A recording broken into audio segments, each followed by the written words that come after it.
소중한 나. 무한 행복.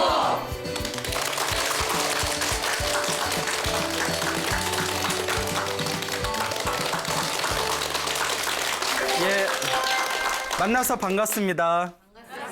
예, 광우 스님이라고 합니다. 저희 불교의 목표는 사실 깨달음을 얻는 것입니다. 그래서 불교는 깨달음의 종교라고 하고 또 지혜의 종교라고 부르고 있죠. 그럼 불교가 깨달음을 얻고자 하는 이유가 어디에 있을까요? 그것을 우리 부처님께서는 생사윤회에서 벗어나고자 합니다라고 이야기하셨습니다. 생사윤회. 생사는 태어나고 죽음을 뜻하는 것입니다. 근데 많은 분들은 태어나고 죽은 뒤에 또 내가 죽은 뒤에 과연 다음 생에 무엇으로 태어날 것인가? 많은 분들은 다음 생이 있다고 말하는 분들도 계시고 또 없다고 말하는 분도 계시고 그리고 뭐 있든가 말든가 내가 사는데 뭔 관계가 있냐 이렇게 말씀하시는 분들도 계실 겁니다. 불교는 윤회론이라고 합니다. 윤에서 윤은 바퀴론자를 뜻합니다. 회는 뭘까요? 먹는 회? 아니겠죠? 바퀴로 만든 먹는 회? 돌회자를 뜻합니다. 돈다. 그래서 윤회라는 것은 수레바퀴처럼 돌고 돈다는 뜻입니다. 즉 생사윤회는 태어나고 죽고 태어나고 죽음을 저 수레바퀴처럼 돌고 도는 중생들의 업의 세계를 바로 생사윤회라고 부르게 되죠.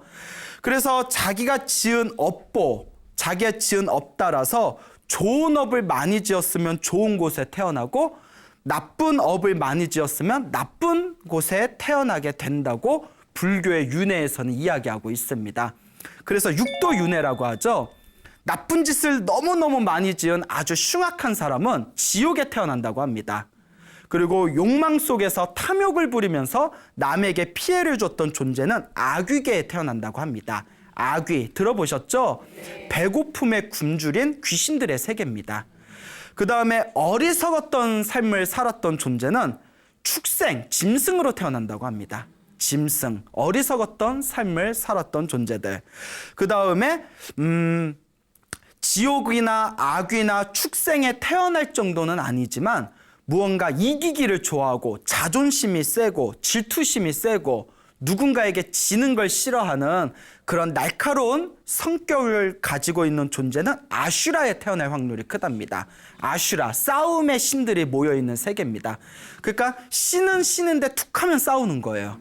그래서 아슈라. 그래서 우리가 전쟁터를 보면 무슨 수락에 갔다 이런 표현 쓰지 않습니까? 자, 그 다음에 적당히 선업을 많이 지은 존재는 지금 우리와 같은 인간으로 태어난답니다.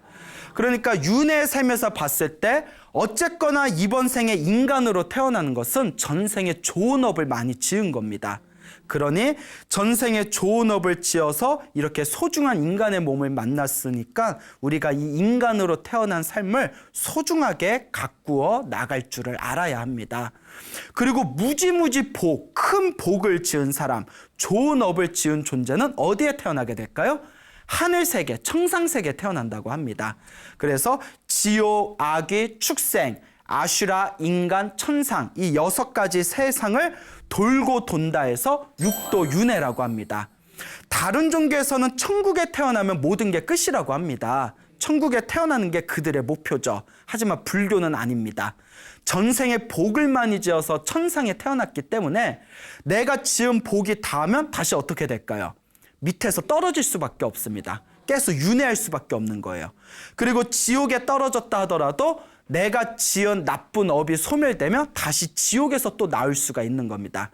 끊임없이 자기가 지은 업대로 자기가 살아가게 되는 것이죠. 그래서 우리 중생들은 전생에 내가 무엇이었는지 모르고 이번 생을 살아가고 있고 내가 다음 생에 무엇으로 태어날 줄 모르고 이번 생을 살아가고 있습니다. 그래서 우리 부처님께서 끊임없이 우리 중생들은 시작 없는 옛적부터 태어나고 죽고 태어나고 죽는 윤회의 삶을 반복하면서 자기 업보를 자기가 업을 짓고 자기가 그 업을 받으면서 꿈속에서 살고 있는 것과 같다. 그래서 깨달음을 얻어야만 이 윤회의 세상에서 완전히 벗어나서 진정한 영원한 대자유인이 될 수 있다라고 말씀하셨습니다. 즉 불교는 깨달음의 종교고 지혜의 종교입니다. 그리고 불교가 깨달음을 얻고 지혜를 얻고자 하는 목표는 이 생사윤회라는 구속의 삶에서 벗어나서 영원한 대자유인이 되기 위해서입니다. 그 불교에 재밌는 비유가 있습니다. 그 옛날에 어느 바닷가가 있었고 그 바닷가 옆에 큰 숲이 있었다고 합니다. 그 숲에는 500마리의 원숭이들이 살고 있었다고 합니다. 이 500마리의 원숭이들의 숲에서 놀고 있었는데 바닷가에서 갑자기 뽀글뽀글거리면서 큰 물거품이 생겼답니다. 여러분 이렇게 거품 본 적 있죠? 근데 그 바닷가에서 뭐 큰 바람이 불어서인지 몰라도 뽀글뽀글 큰 물거품이 생겼는데 어찌나 그 물거품이 큰지 멀리서 보면 마치 큰 상가 같이 보였답니다. 그래서 물거품으로 만들어진 상 같은 게 하나 싹 생겼대요. 그러니까 원숭이들이 그게 물거품인 줄을 모르고 물거품은 실체가 있어요, 없어요? 물거품은 실체가 없지 않습니까? 그러니까 물거품은 뭐 언젠가는 펑 하고 사라지는 거지 않습니까? 그 물거품, 실체가 없는 물거품을 진짜 산이라고 오해를 하면서 야, 저 바다에 생긴 저 산에서 우리가 뛰어놀면 얼마나 재밌겠냐. 왠지 막 뽀글뽀글거리고 뽀송뽀송해 버리는 게 우리가 여기서 뛰어노는 딱딱한 산하고 틀린 것 같다. 저 바다에서 생긴 저 물에서 생긴 산에서 우리가 놀면 너무 재밌을 것 같지 않냐? 이렇게 이제 서로 막 회의를 합니다. 그 물거품이 뭔지도 모르고. 그러다 어느 용기 있는 원숭이가 내가 한번 갔다 와볼게 하더니 바다에 가가지고 물거품으로 만들어진 그 산에 쏙 하고 들어갑니다. 들어갔어요. 어떻게 됐겠어요? 빠져서 어떻게 됐겠어요? 죽었겠죠. 예? 우리가 익사라고 하죠. 익사 전문 용어로. 죽어버렸는데 다른 원숭이들 그걸 보면서 이렇게 생각을 합니다. 야, 나온 지 얼마나 나왔냐 안 나왔냐? 아직 안 나왔는데? 얼마나 아직 안 나왔냐? 한참 됐는데? 이야, 얼마나 재밌으면 나오지를 않을까 라고 생각을 하게 됩니다. 여러분 지금 웃지만 이게 남 얘기가 아니에요. 이게 우리 중생들 얘기예요. 아니 얼마나 재밌으면 나오질 않냐. 그러니 우리도 어떡하자? 가서 뛰어들자. 그거 500명의 원숭이들이 신난다 하고 그 물거품으로 된 바닷속에 쏙 하고 500마리의 원숭이가 함께 뛰어들어서 500마리의 원숭이들이 단체 수장을 당하게 됩니다. 이제 모두가 다 익사해서 죽어버리죠. 부처님은 다음과 같이 말씀하십니다. 그 바다는 금방 여러분들께 설명드렸던 생사윤회랍니다. 태어나고 죽음을 반복하는 거대한 그 윤회의 세계를 그 바다에 비유한 겁니다. 그리고 뽀글뽀글 그 바다에서 생긴 물거품은 우리 중생들의 몸뚱아리랍니다. 그 몸뚱아리고 원숭이는 우리 중생들의 마음이랍니다. 그래서 이걸 비유하자면 바다, 생사윤회라는 바다에서 물거품이 생겼지 않습니까? 그 물거품이 바로 우리의 몸뚱이라고 했고 원숭이는 우리의 마음이라고 했죠. 우리 중생들의 모습을 보니까 우리 중생들의 마음이 내 실체가 없는 언젠가 썩어 문드러질 이 몸뚱아리에 집착해서 몸뚱아리의 감각적 쾌락에 집착을 하고 애욕을 일으키고 있는 겁니다. 그렇죠, 여러분? 사실 여러분 우리 몸뚱아리 언젠가 썩어요, 안 썩어요? 썩고 사라지고 그리고 죽은 뒤에 내 몸뚱아리 가져갈 수 있어요, 없어요? 없습니다. 허망하고 무상하다는 걸 알면서도 오늘도 나는 내 몸뚱아리를 위해서 살아갑니다. 예? 어차피 썩을 거 뻔한데 이렇게 분도 바르고 예? 예? 어차피 썩어서 사라질 건데 야, 어느 병원은 보톡스 얼마야? 아니야, 저쪽이 더 싸. 그렇잖아요. 그리고 어차피 썩어서 문드러질 몸인데 이 몸에다가 치장하고 그리고 끊임없이 감각적 쾌락, 보는 거에 집착하고 듣는 거에 집착하고 맛보는 거에 집착하고 그런 온갖 감각적인 육체적인 쾌락에 우리가 집착하고 있습니다. 그렇지 않습니까? 그래서 그 물거품 속에 빠진 원숭이들과 같이 원숭이가 우리 마음을 비유한댔죠. 우리 마음이 우리 물거품 같은 몸뚱아리에 집착하면서 요 바닷속에 풍덩 빠져서 생사윤회, 태어나고 죽는 이 윤회의 괴로움에서 벗어날 줄을 모르는구나라고 부처님께서 비유하시면서 말씀하셨습니다. 이것이 바로 우리들 중생들의 어리석은 삶의 모습이겠죠. 그 예전에 굉장히 조각을 잘하는 어느 조각가가 있었다고 합니다. 이 조각가가 어느 날 삐를 받아요. 우리가 전문 용어로 영감을 얻었다라고 하죠. 그래서 그 이렇게 좋은 나무를 하나 구해가지고 그 나무에다가 여자를 하나 조각합니다. 여자를 다 조각을 했는데 그 여자의 모습이 살아있는 여자고 너무나 똑같이 생긴 거예요. 그 굉장한 조각가의 실력이죠. 그래서 그 자기가 만든 여자의 조각에다가 똑같이 사람 옷을 입히고 얼굴에다 분을 바릅니다. 그 멀리서 보니까 정말 사람하고 똑같이 생긴 거예요. 그래서 갑자기 장난기가 발동합니다. 그래서 방에다가 그 여자 조각상을 딱 방에다 놓고 어느 자기하고 친하게 지내는 유명한 화가를 부릅니다. 화가를 다 집으로 초대를 한 뒤에 화가를 이제 방으로 인도하면서 옆방에 그 여자 조각상이 살짝 보이게 문을 열어놓습니다. 그 화가가 지나가면서 하면서 딱 봤는데 문틈에 여자가 예쁜 여자가 이렇게 앉아있으니까 가슴이 콩닥콩닥 뛰는 거예요. 그게 사실 뭔데? 예? 조각일 뿐인데 그 얼핏 보고 그러니까 너무 예쁘니까 마음에서 막 애욕이 일어납니다. 그러니까 이제 좋은 음식이랑 그렇게 이제 좋은 술판을 벌여놓고 이제 조각가하고 화가하고 술을 마시면서도 화가는 마음 한구석에 누구만 생각나요? 그 여자 조각이 생각난 거야. 그 여자 누구지? 예쁘던데? 헐, 한번 보고 싶다. 누구지? 누구지? 계속 이러면서 속으로. 그러다 이제 밤이 늦었습니다. 그 화가가 아유 조각가님 이제 늦어서 저 집으로 돌아가겠습니다 하니까 이제 조각가가 눈을 반짝거리면서 손에 딱 잡습니다. 에이 그냥 가게? 이러면서 내가 방에 예쁜 아가씨 하나 내가 데려다 놨으니까 내가 당신을 위한 선물이니까 하룻밤 보내고 가시오. 그러니까 화가가 싫다고 해요, 좋다고 해요? 남자는 똑같아. 예? 이게 웬 떡? 막 이러면서 에이 이럴 필요 없는데 막 이러면서 이제 방에 들어갑니다. 그러니까 방에 촛불만 살짝 켜놓고 여자 조각상을 옆에다 세워놓으니까 이제 어스름하니까 그 여자가 조각인지 잘 안 보이잖아요. 그 멀리 이렇게 어렴풋 보니까 너무 아름다운 거예요. 그래서 이제 화가도 체면 좀 차린다고 막 이러면서 그 옆으로 좀 와보시오 이러는데 안 오는 거예요. 아 수줍음이 많은가 보구려. 옆으로 오시오. 그래도 안 오는 거예요. 그러니까 이제 화가가 막 안달이 나가지고 아유 뭐 예쁜 게 꼴값 한다더니 꼴값 한다고 하잖아요. 아유 얼굴값 한다더니 아우 튕기네 막 이러면서 왜 부끄러움이 많소 하면서 손목을 딱 잡았는데 느낌이 이상한 거예요. 뭐지? 이게 나무로 만든 조각인 거예요. 화딱지가 나가지고 확 다 엎어버리려다가 그러니까 화가가 얼마나 이 여자 너무 예쁘다 낮에부터 그 생각만 했는데 그냥 나무 조각인 거라니까 얼마나 상심이 크겠어요. 그러다가 문득 복수할 생각을 합니다. 네가 네 실력 잘났다고 나에게 골탕을 먹였겠다? 그렇게 방을 보니까 방이 넓어요.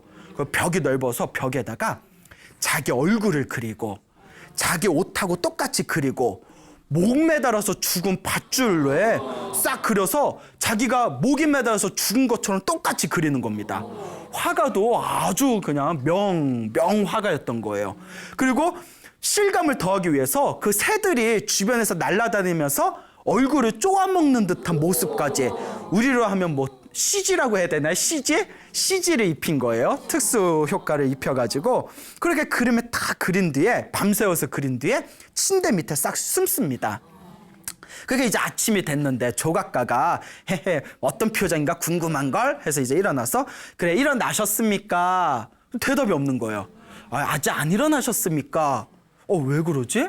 어제 너무 삐져가지고 그냥 나갔나? 신발은 있는데? 그 문틈으로 봤더니 그때 아침 햇살을 받아가지고 벽에 싹 비친 모습이 또 그림을 얼마나 절묘하게 그렸겠어요.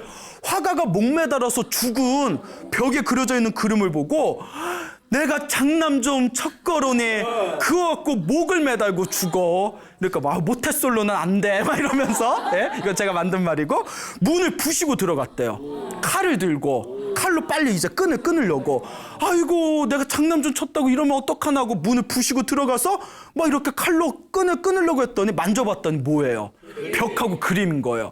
에구먼이나 하고 있을 때 침대 밑에서 서프라이즈 하면서 놀랬지? 이러면서 그러면서 당신이 나한테 장난을 쳐서 나도 당신한테 장난을 쳤어. 오늘 손님과 주인이 서로 속임을 당하고 또 이제 또 속였으니 서로 비긴 걸로 합시다 하면서 이제 서로 또 기분 좋게 술 한잔 했대요. 아침부터. 또 이제 해장해야죠. 또 이제 술 마시면서 서로 아유 실력이 대단합니다. 아닙니다. 당신이야말로 실력이 대단합니다. 이렇게 이제 주거니 받거니 하다가 문득 이런 말을 합니다. 그런데 나는 조각을 했고 당신은 그림을 그렸고 뭐 또 나는 그림을 그렸고 당신은 조각을 해서 한바탕 서로가 속였는데 문득 생각해보니 사람 사는 게 다 이와 같은 것 같소. 서로가 서로 이렇게 서로 다른 방식으로 서로 속이면서 이 한바탕 꿈과 같은 삶을 살고 있지 않습니까? 그렇게 대화를 하면서 삶에 대한 무상함이 느껴지는 거예요. 우리가 서로 속이면서 속인다는 것도 모르고 살고 있는 게 아닙니까? 더 이상 이런 대화를 하고 나니 삶에 더 이상 미련이 없구려. 그럼 우리 어떻게 하면 더 좋겠어? 우리 머리를 깎고 부처님의 제자가 되어 진실된 삶을 삽시다 해서 그 자리에서 술 먹다가 부처님이 계신 곳에 가서 머리를 깎고 스님이 되어 열심히 돌을 닦아서 깨달음을 얻었다라는 이야기가 전해지고 있습니다. 예. 그러니까 좀 오버죠. 예. 그림 한번 그리고 조각 한번 그리다가. 그래서 다른 사람들 눈에 봤을 때는 어머 오버다. 그 좋은 기술로 왜 잘 먹고 잘 살지 왜 또 머리를 깎고 출가를 해? 그래서 우리 불교에서는 그런 분들의 난 사람이라고 해요. 난 분들이다. 예, 이 거대한 꿈과 같은 세상 속에서 그 자잘한 기술, 자잘한 기회에 스스로 만족하면서 사는 게 아니라 정말 이 생사윤회, 태어나고 죽는 윤회의 삶에서 벗어나는 최고의 자유의 길을 선택한 그분들이야말로 최고의 기술가고 최고의 기회가이다. 이렇게 말할 수가 있다는 겁니다. 우리가 생각해 보면 부처님의 입장에서 봤을 때 우리 중생들은 헤아릴 수 없는 과거에서 지금까지 끊임없이 윤회의 삶을 살았답니다. 지옥에 떨어진 적도 있고 기억나야 안 나요? 그렇죠. 나도 문제죠. 천상에 태어난 적도 있었답니다. 근데 기억나야 안 나요? 역시 안 나겠죠. 인간으로 태어난 적도 있었고 축생, 짐승으로 태어난 적도 있었답니다. 우리가 전생을 다 기억한다면 우리가 이렇게 살지 않겠죠. 전생을 기억하지 못하기 때문에 이번 생이 새로운 인생인 것 마냥 그렇게 살아나갈 수가 있는 것이죠. 그러면서 부처님이 하시는 말씀이 전생에 우리가 안 해본 게 없대요. 왕도 해봤고 노예도 돼봤답니다. 화가도 해봤고 조각가도 해봤답니다. 우리 연예인들 엄청 부러워하잖아요. 전생에도 우리도 다 슈퍼스타 한 번씩 해봤답니다. 거대한 전생의 윤회의 삶 속에서 하나도 안 해본 게 없답니다.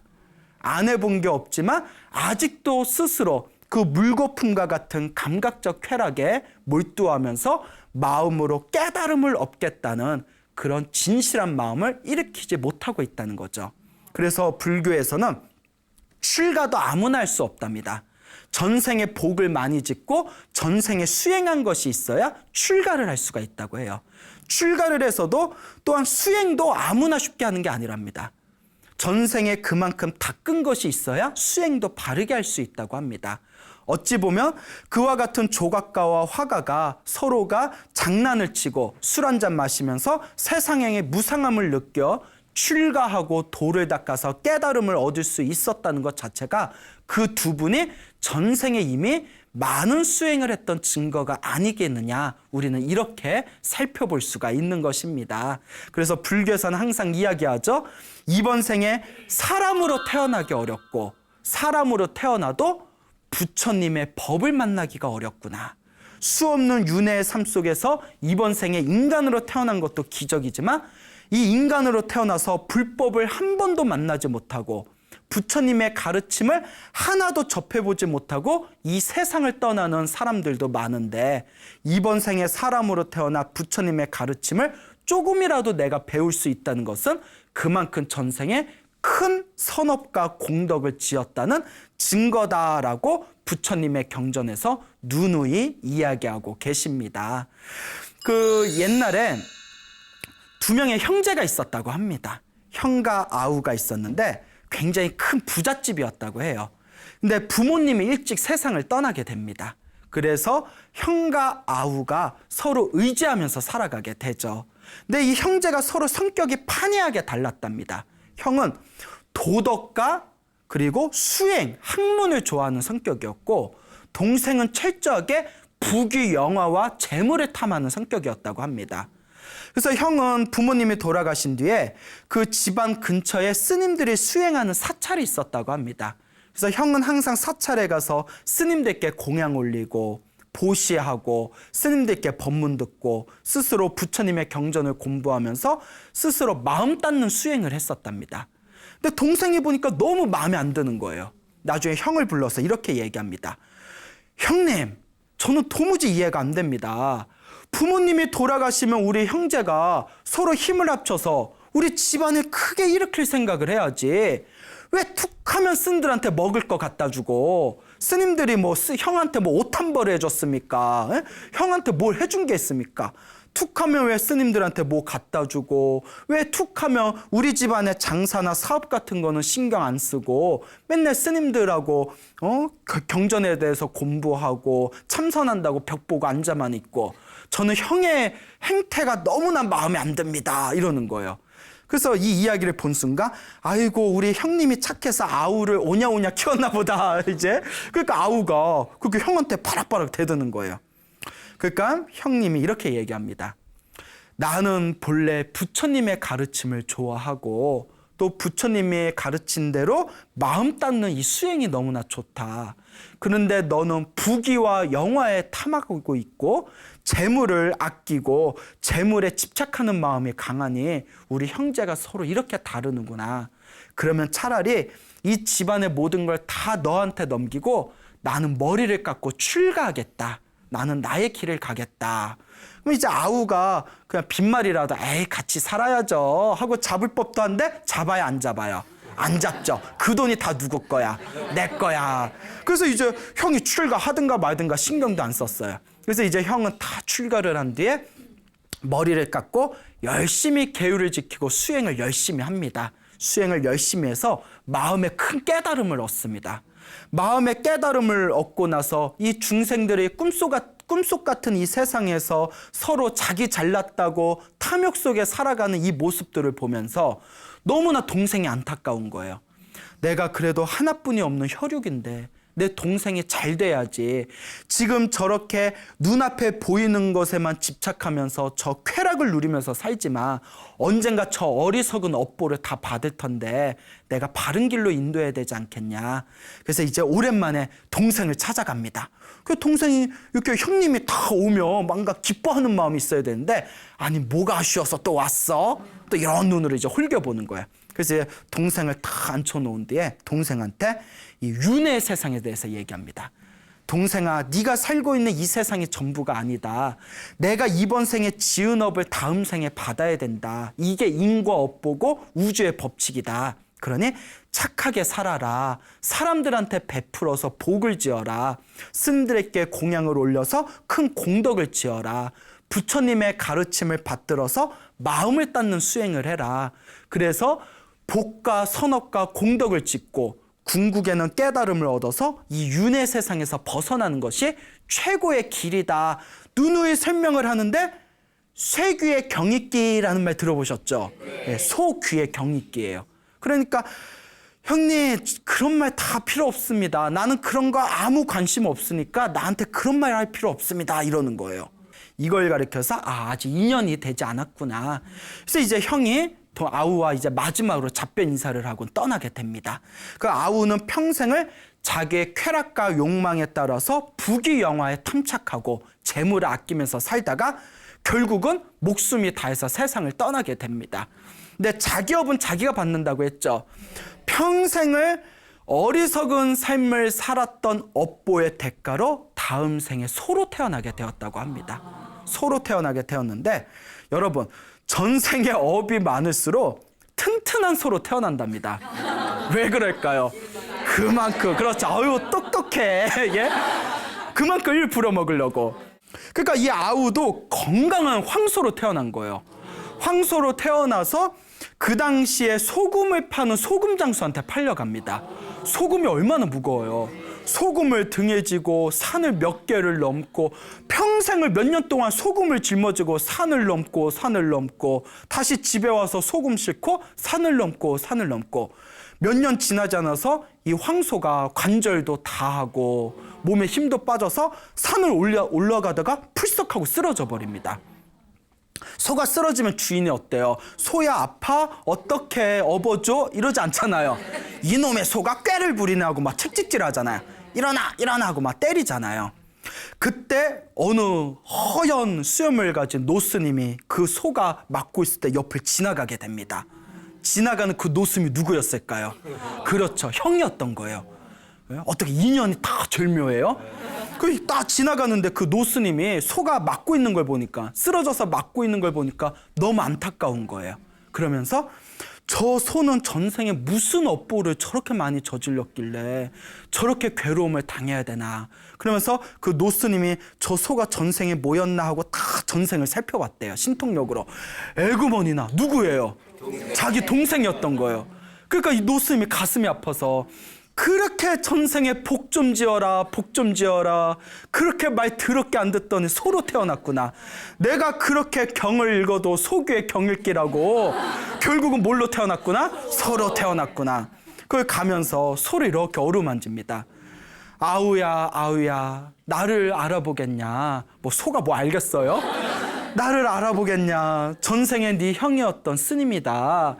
내가 전생에 너에게 그렇게 부처님의 가르침을 가르치려 하고 네가 그렇게 복과 선업과 공덕을 짓게 하려고 노력했는데 그렇게 내 말을 듣지 않더니 이번 생에 이 업보를 받지 않느냐.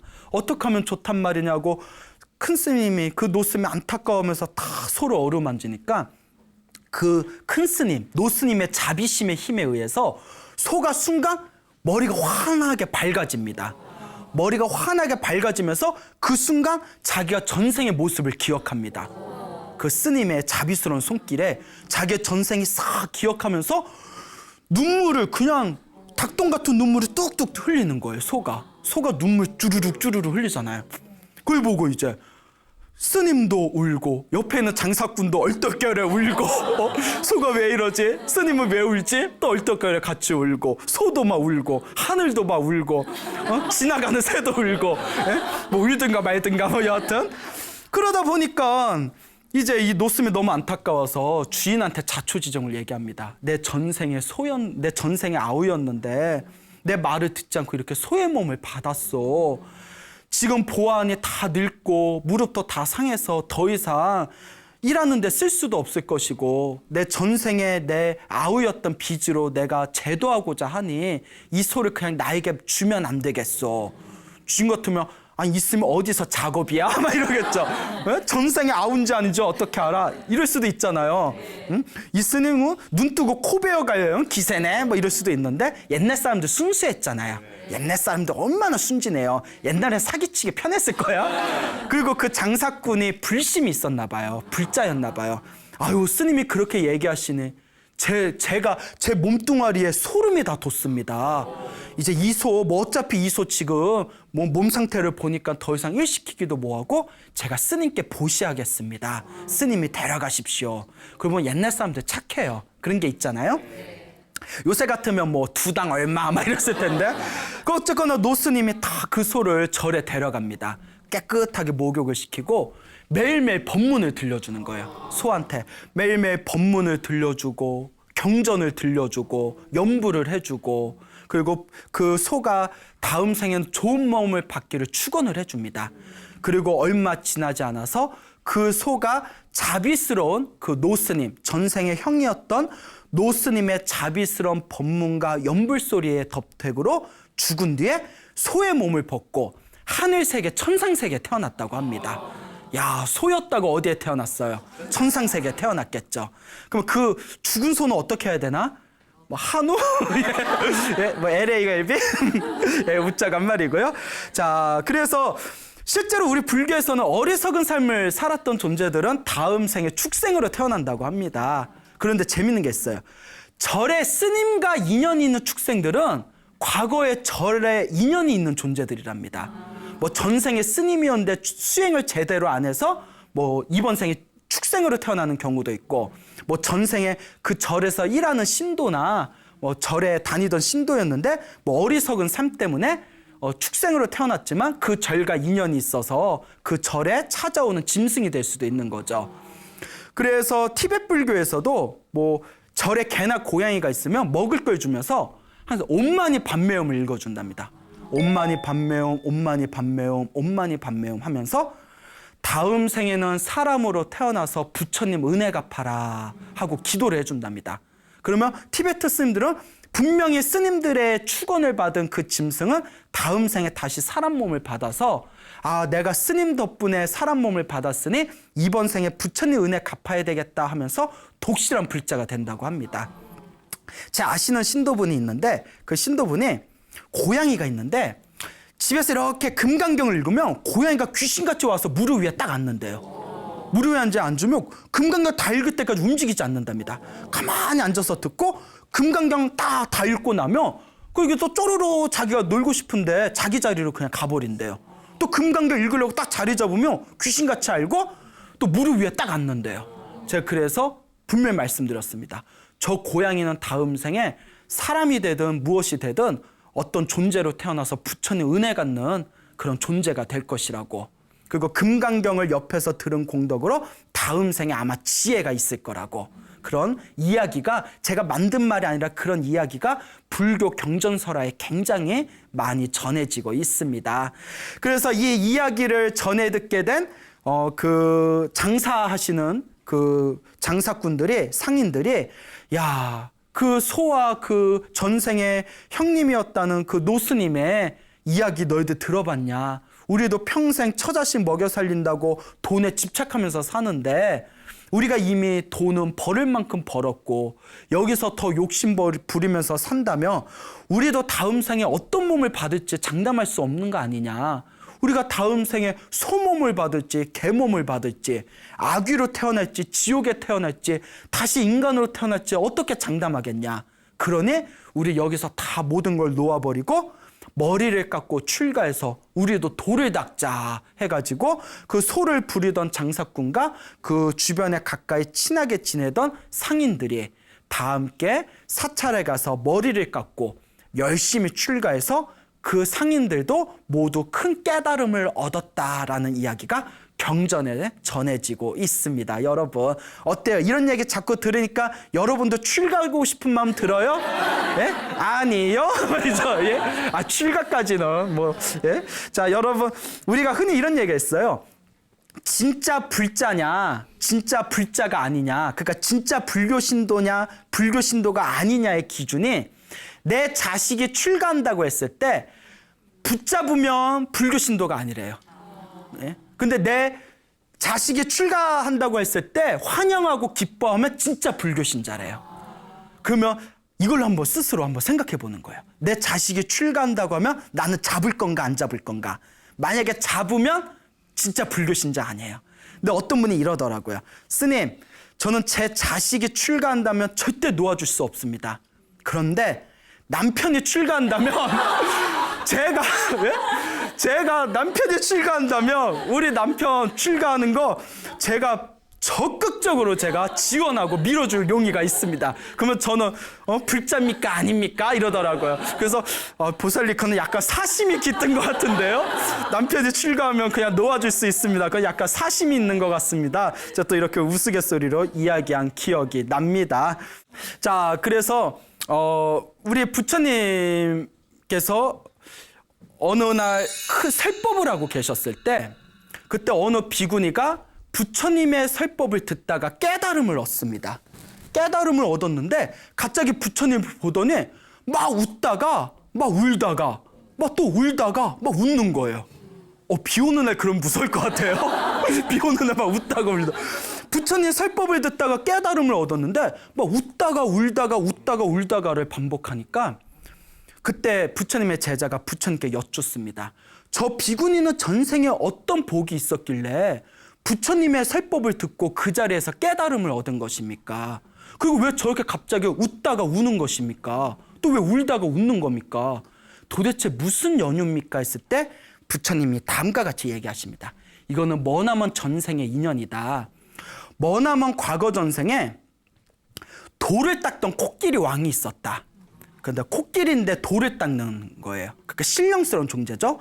이 돌을 닦는 수행을 하는 코끼리 왕이 있었는데 상아가 6개가 있고 몸이 하얀색인 신령스러운 코끼리 왕이 있었다. 코끼리 왕에게 부인이 2명이 있었는데 이 코끼리 왕이 부인이 2명이 있었는데 작은 부인이 아름다운 연꽃을 따다가 이제 코끼리 왕에게 바쳤다고 합니다. 근데 코끼리 부인이 작은 부인이 바친 그 꽃을 첫째 부인한테 줬대요. 그러니까 작은 부인이 질투심이 생긴 거예요. 어머, 내가 준 걸 왜 첫째 부인한테 줘? 어머, 왜 그러지? 그 질투심이 점점 커져서 나중에 증오심으로 바꿉니다. 그래서 나중에 코끼리 왕을 죽여버리고자 하는 생각이 들어요. 그 질투가 그렇게 무서워요. 내 남편이 코끼리 왕을 죽여야겠다. 그래서 어떻게 하냐면 그 당시 그 산에 있는 100명의 수행자를 찾아가서 과일 공양을 올립니다. 과일 공양을 올린 뒤에 100명의 수행자들에게 과일 공양을 올리고 절벽 위에 서서 작은 부인을 다음과 같이 얘기합니다. 100명의 수행자들에게 공양을 올린 이 공덕으로 제가 다음 생에 권력을 가진 인간으로 태어나게 해주십시오. 이 권력으로 저 코끼리 왕에게 복수하겠습니다. 다음 생에 인간으로 태어나면 코끼리 왕에게 복수하겠다는 이 결심이 저절로 기억나게 해주십시오. 그러면서 절벽에서 뛰어내립니다. 그래서 작은 부인이 죽어요. 독해. 독해요? 그리고 어쨌거나 나쁜 마음이지만 전생에 스님 수행자들에게 과일 공양을 올린 강력한 선업의 힘으로 큰 부유한 귀족 가문에 태어나고 너무나 아름다운 외모를 갖춘 여자로 태어납니다. 그리고 왕비가 돼요. 너무나 아름다운 외모 때문에 왕이 반해서 왕비가 됐는데 왕비가 되고 며칠 후에 자기 전생이 기억이 납니다. 맞아, 내가 코끼리 왕 죽인댔지. 그 전생에 죽기 전에 자기가 맹세한 대로 그게 다 펼쳐지는 거예요. 그 여러분들도 죽기 전에 좋은 마음으로 죽어야 돼요. 알겠죠? 어차피 우리 죽잖아요. 이왕 죽을 거 어떤 마음으로? 좋은 마음으로. 내가 저 인간 그냥 두나보자 이러면서 죽으면 다음 생에 골치 아파져요. 그러니까 이 왕비가 왕한테 이제 부탁을 합니다.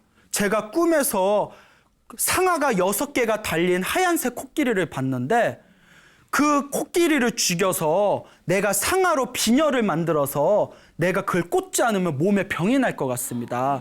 제발 그것 좀 잡아주십시오 하니까 왕이 왕비를 너무 사랑해서 사냥꾼을 풀어가지고 그 코끼리를 잡고자 합니다. 그때 어떤 사냥꾼이 그 하얀색 코끼리를 발견하게 돼요. 코끼리 왕을 발견하게 됩니다.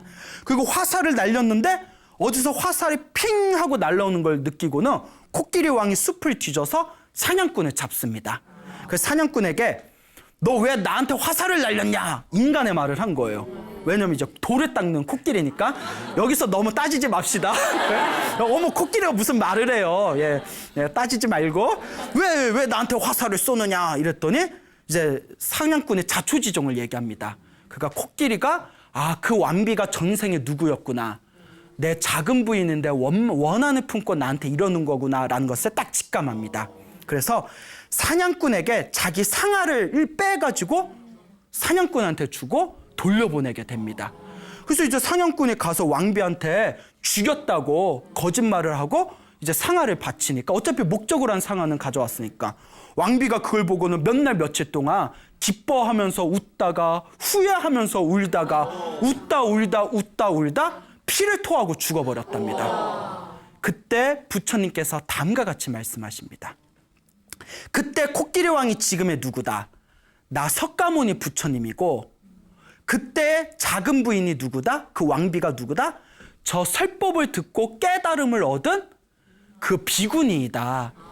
그때 내가 사냥꾼을 돌려보내면서 다음과 같은 원력을 세웠다. 코끼리 왕에. 뭐라고 원력을 세웠냐면 머나먼 미래생에 혹시 제가 깨달음을 얻는다면 나 때문에 원한을 품고 나를 죽이고자 하는 저 작은 부인, 저 왕비를 반드시 깨달음의 길로 인도해 주겠습니다. 라는 맹세와 발언을 세웠기 때문에 이번 생에 코끼리 왕은 석가모니 부처님이 되어서 저 비군으로 태어난 전생의 그 작은 부인, 그 왕비를 깨달음의 길로 인도한 것이고 깨달음을 얻은 그 비구니는 전생에 자기가 지었던 나쁜 짓을 생각하면서 너무나 후회스러워서 눈물을 흘리다가 내가 저 부처님 덕분에 위대한 깨달음을 얻었구나라는 기쁨으로 또 웃다가 울다 웃다를 반복하고 있는 것이다 라고 부처님께서 설법을 하십니다. 그때 제자들이 다 함께 기뻐하며 다음과 같이 이야기합니다. 부처님과 나쁜 인연을 지었어도 오히려 부처님이 그 중생을 구제해 주시는데 하물며 부처님을 생각하면서 열심히 수행한다며 그 공덕이 얼마나 더 크겠는가 하면서 다 함께 기뻐했다는 내용이 나옵니다. 여러분, 부처님과 인연을 맺어 놓으면 나쁜 인연을 맺어 놓아도 언젠가는 부처님이 구제를 해주신답니다. 그만큼 부처님은 자비의 화신이십니다.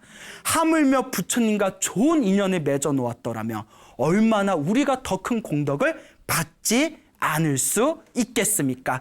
그러니 여러분, 이번 생에 사람으로 태어나고 불법을 만난 것을 우리 다 함께 스스로 소중한 아름다운 인연이다 되새겨 보시기 바랍니다. 여러분, 행복해지고 싶습니까? 네. 행복한 삶을 창조하고 싶습니까? 네. 복을 지으십시오. 선업을 지으십시오. 공덕을 쌓으십시오. 복과 선업과 공덕의 힘이 여러분들을 진정한 행복의 길로 이끌어 줄 것입니다. 오늘 여기서 마치겠습니다. 소중한 나. 무한 행복.